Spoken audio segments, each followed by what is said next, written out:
Morning students, आप सभी का स्वागत है आपके अपने YouTube channel maths for academy में। आज हम आपके लिए लेकर आए हैं विषय गणित की कार्यपत्रक 1 दिनांक 5/7/2021 के लिए।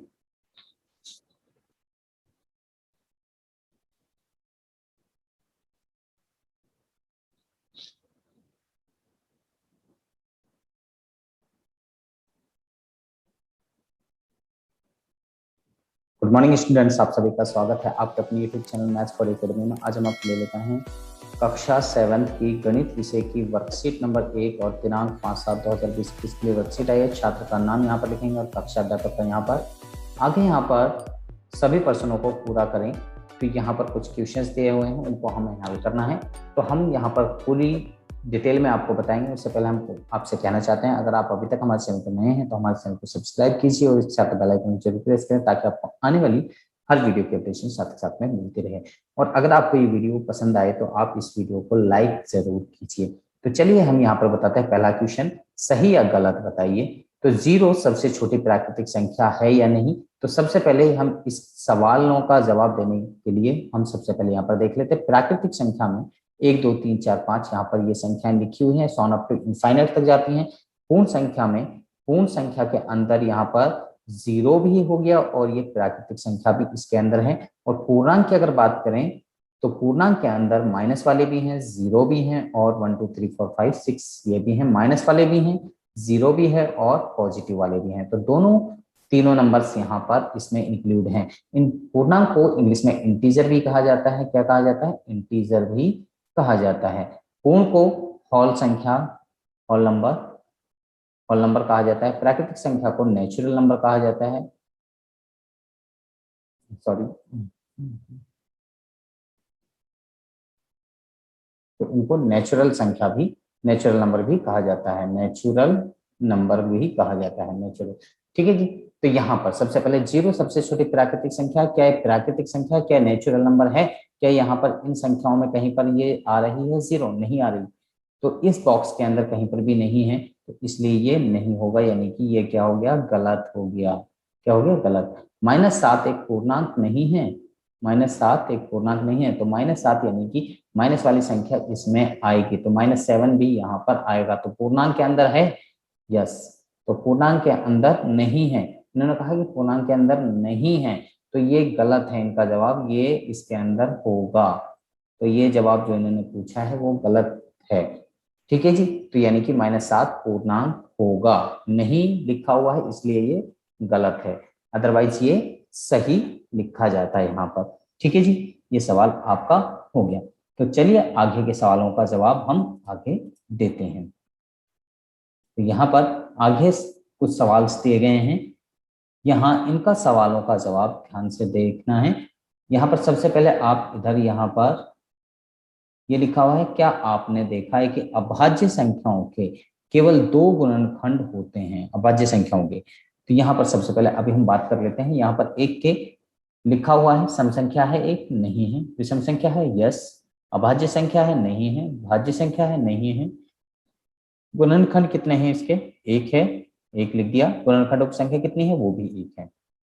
2 की बात करें तो 2 सम संख्या भी है, विषम संख्या नहीं है, अभाज्य संख्या है, भाज्य नहीं है। गुणनखंड कौन कौन से हैं? 1 और 2 हैं। गुणनखंड इसके टोटल कितने हो गए? 2 हो गए। इसी तरीके से 3 सम संख्या है, नहीं है। विषम संख्या है, बिल्कुल है। ठीक है जी। अभाज्य संख्या है, अभाज्य संख्या भी है, प्राइम नंबर। और भाज्य है, भाज्य नहीं होगी। गुणनखंड कितने हुए? 1 हो गया और 3 हो गया, तो इसके भी टोटल फैक्टर कितने हो गए? 2 हो गए। 4 की अगर बात करें, 4 सम संख्या है, यस। विषम संख्या है, नहीं है। अभाज्य संख्या है, नहीं है। भाज्य है, भाज्य है।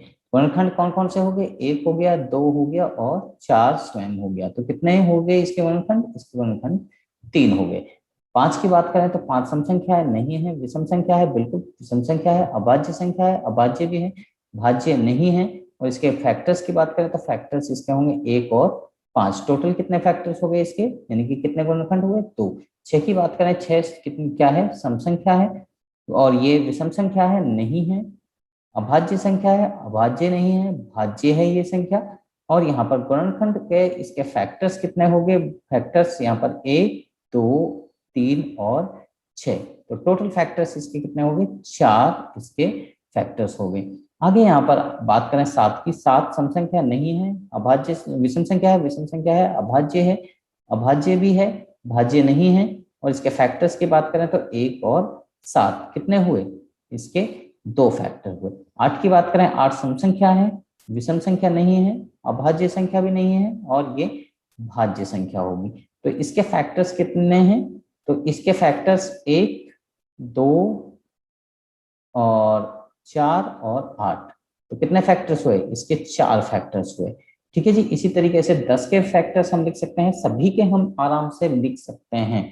तो 10 के अगर बात करें तो 10 सम संख्या भी है, और ये विषम संख्या की बात करें तो विषम संख्या नहीं है, अभाज्य संख्या भी नहीं है, ये भाज्य संख्या है। इसके फैक्टर्स की अगर बात करें तो 1, 2, यहाँ पर ये 5 और 10। तो यहाँ पर ये इसके फैक्टर्स हुए, कितने हो गए, 4 फैक्टर्स हो गए।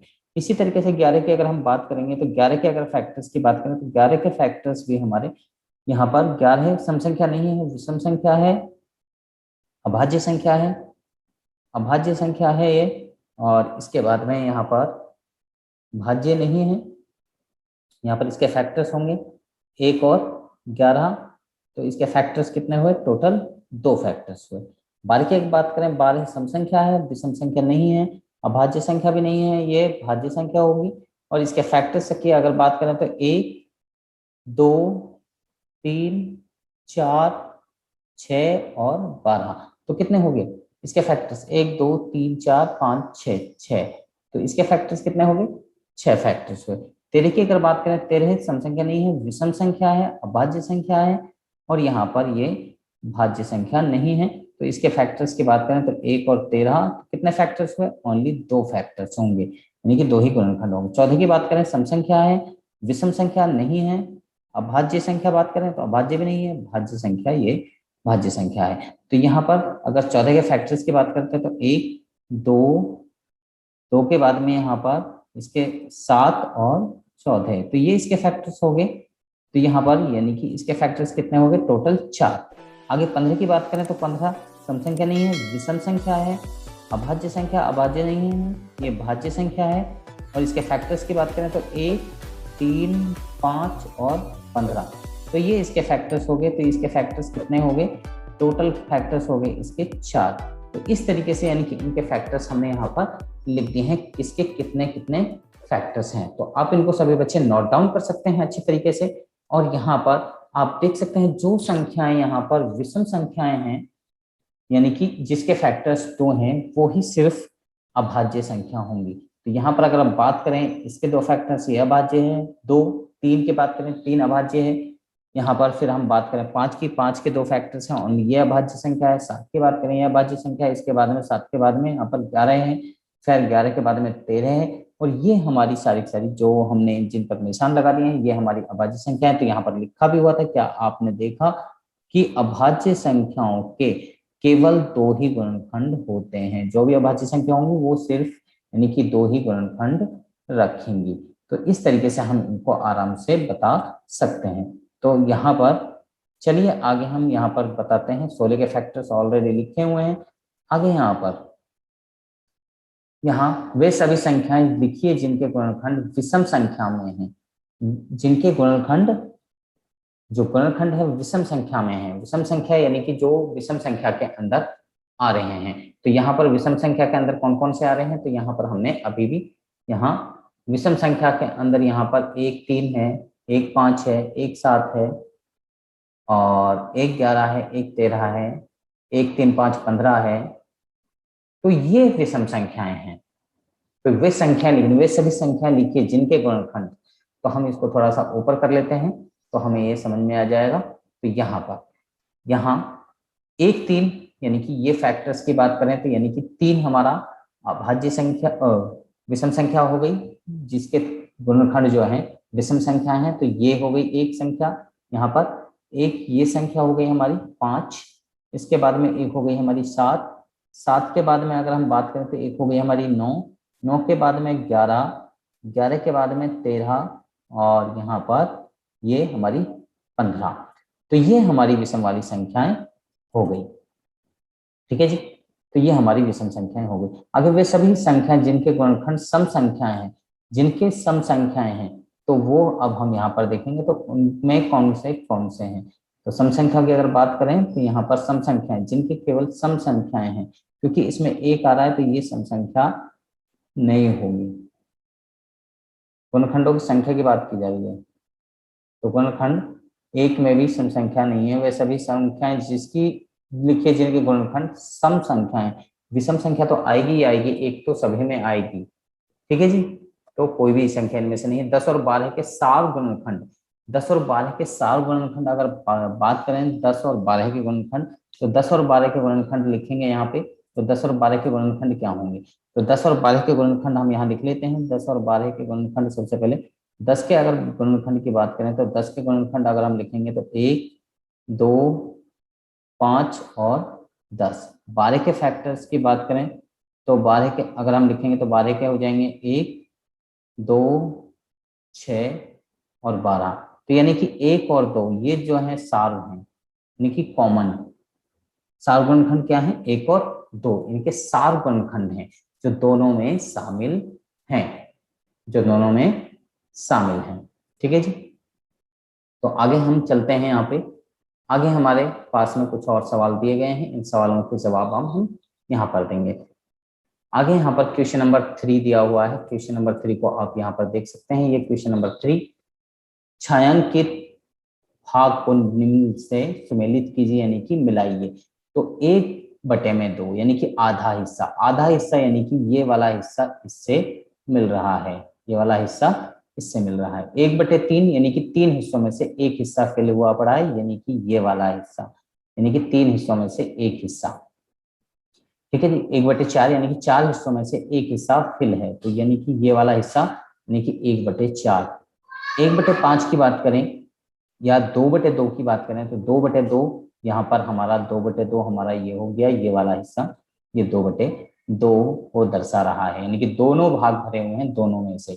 और यहाँ पर लास्ट में रह गया हमारा 1/5, तो 1/5 का हमारा लास्ट ऑप्शन ये बचा, ये हमारा 1/5 को रिप्रेजेंट कर रहा है, जो पहला ऑप्शन है। आगे यहाँ क्वेश्चन नंबर 4 की बात करें तो दिए गए गोले को इस प्रकार सही अंकों से भरिए ताकि जोड़ने या घटाने पर उत्तर 20 आ जाए।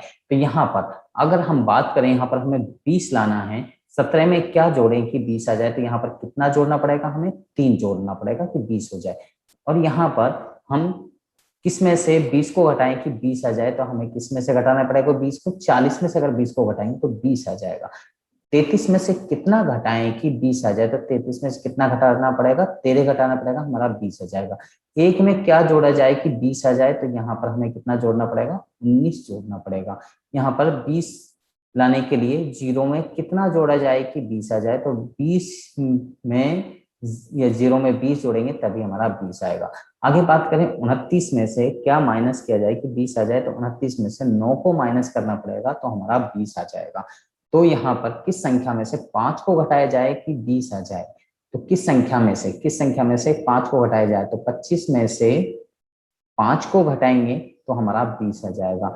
तो यहाँ पर 4 में क्या जोड़ा जाए कि 20 आ जाए, तो 4 में क्या जोड़ा जाए, यहाँ पर 4 में यहाँ पर क्या जोड़ा जाए, तो 16 जोड़ा जाए। 16 में अगर 4 जोड़ेंगे तो हमारा आंसर कितना आ जाएगा, 20 आएगा। यानी कि किसी भी एंगल से वो हमारा जो सेंटर में यहाँ पर दिया हुआ है वही आना चाहिए। तो मुझे लगता है कि सब बच्चों को ये वीडियो, ये सवाल समझ में आ गए होंगे। अगर आपको समझ में आ गया तो आप हमारी वीडियो को लाइक कीजिए, शेयर कीजिए, और इसके साथ में अगर आप अभी तक हमारे चैनल पर नए हैं तो हमारे चैनल को सब्सक्राइब कीजिए और इसके साथ बेल आइकन को जरूर प्रेस करें ताकि आपको आने वाली हर वीडियो के अपडेशन साथ साथ में मिलते रहे। और यहाँ पर हम आपको कोविड के संदर्भ में उचित व्यवहार संबंधी कैब संदेश आपको दिया जा रहा है। 2 गज अथवा 6 फीट की शारीरिक दूरी का पालन अवश्य करें। तो यहाँ पर चित्र भी आपको दिखा रखा है, तो सभी बच्चे इन चीजों का जरूर पालन कीजिए। तो मुझे लगता है कि सभी बच्चों को वीडियो अच्छी लगी है, तो सभी बच्चे हमारे साथ में बन रही है। हमारी नेक्स्ट वीडियो तक आप सभी बच्चों का इस वीडियो को देखने के लिए धन्यवाद।